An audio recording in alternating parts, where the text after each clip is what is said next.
the trust has received a generous grant from the State Historic Preservation Office to nominate Long Wharf Pier to the National Register of Historic Places.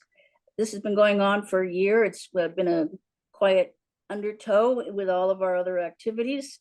And I'm happy to say that the nomination will be reviewed by the State Review Board on June 14th. So we are very close to having a brand new individual listing on the National Register, which is personally satisfying and a great achievement for the trust. So on we go to talk about the pier itself. In recent years, recognition has grown for the remarkable achievements of self-taught engineer, William Lanson. A free Black man, probably born in 1781, Lanson and his family moved to New Haven about 1803. Within 7 years, he had become the city's principal wharf builder and was hired in 1810 to extend Long Wharf Pier out to the shipping channel in the harbor. Next slide, please. Long Wharf dates back to the late 1600s as a dock built out from the creeks at the intersection of Union and Water Streets. In the 1770s, about 30 ships left New Haven Harbor annually for foreign voyages, principally carrying products of Connecticut agriculture like wheat, corn, and livestock. At the time of the 1790 census, more than 4,000 people lived in New Haven. Commerce had expanded sufficiently for local merchants to organize a bank, and soon after, an insurance company. The wharf was in active use, but it did not reach deep water. For about 140 years, the dock stopped well short of the shipping channel, and so it could not service larger ships directly. A freestanding platform was built at the edge of the shipping channel where large ships docked to offload their cargo onto barges or smaller vessels. This was time-consuming and expensive. Next slide, please. So in 1810, the wharf owners issued $36,000 in new company shares to finance a major extension, hoping to connect the onshore section out to the platform in the shipping channel. The contractor chosen for this work was William Lanson, one of the city's Black community, then numbering about 400 people. Lanson convinced the wharf ownership that he could extend the wharf a quarter mile further into the harbor, making it more useful for the import-export trade. He saw that the conventional method of wooden piers did not provide enough support in the deep mud flats of New Haven Harbor. Lanson designed a means of bringing large stones downstream on flat scows that could each hold 25 tons, using stone as the structure of the wharf. This technique enabled him to extend Long Wharf by 1,325 feet, at the time, the longest wharf in the country. This is the first map showing the wharf reaching the platform in mid-harbor, dated 1811. With this extension, the largest ships could be moored to the wharf at all stages of the tide, avoiding the need for them to unload cargo onto lighter vessels.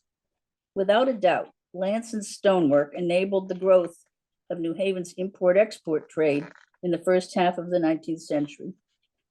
Next slide, please. Lanson's neat brownstone rows can be seen today at low tide beneath the boulders installed during the construction of I-95.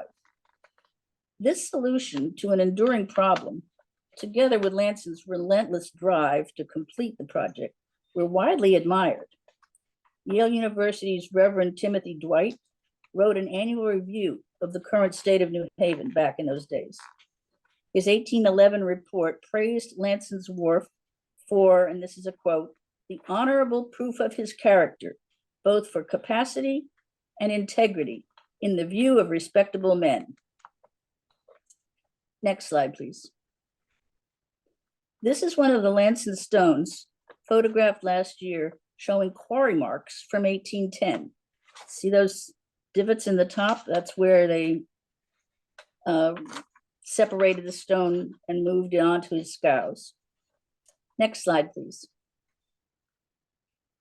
This map from 1838 was funded by the federal government in a survey of the entire US coastline. It demonstrates the problem Lanson had solved 28 years earlier.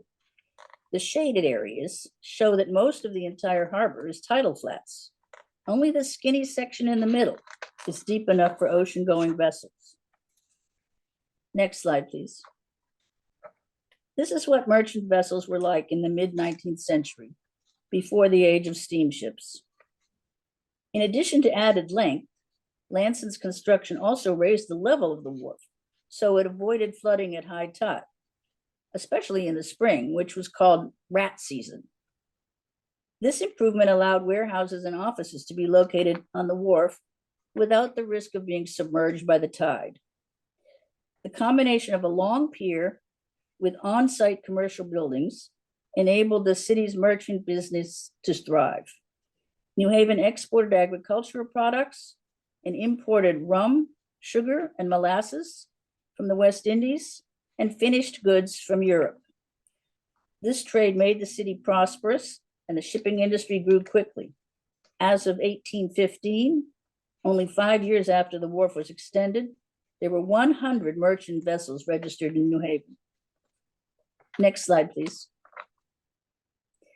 In the early 1800s, Lanson owned and developed land at the northern edge of the Worcester Square neighborhood. Later, he sold those interests and bought land and buildings at the end of Green Street, a district he called New Liberia.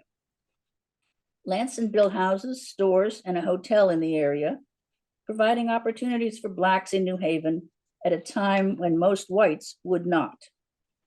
He hired Black workers, paid them fair wages, and fought for their suffrage. For a time, Lanson was reportedly the wealthiest Black man in the state and was called the Black Governor. Along with others, Lanson was a founder of the city's first Black church, originally located on Temple Street, now known as Dixwell Avenue Congregational United Church of Christ. His other construction work included foundations for the Farmington Canal and the base of the first Tomlinson Bridge. However, his success earned him harassment from business leaders and policemen.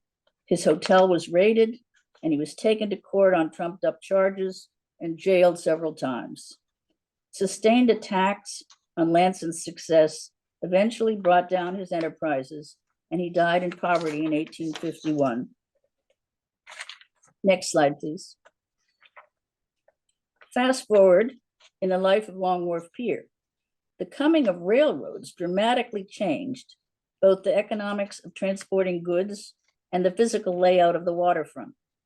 Landfill was added for rail lines, freight yards, repair shops, and other infrastructure, burying a large section of the landward side of the wharf.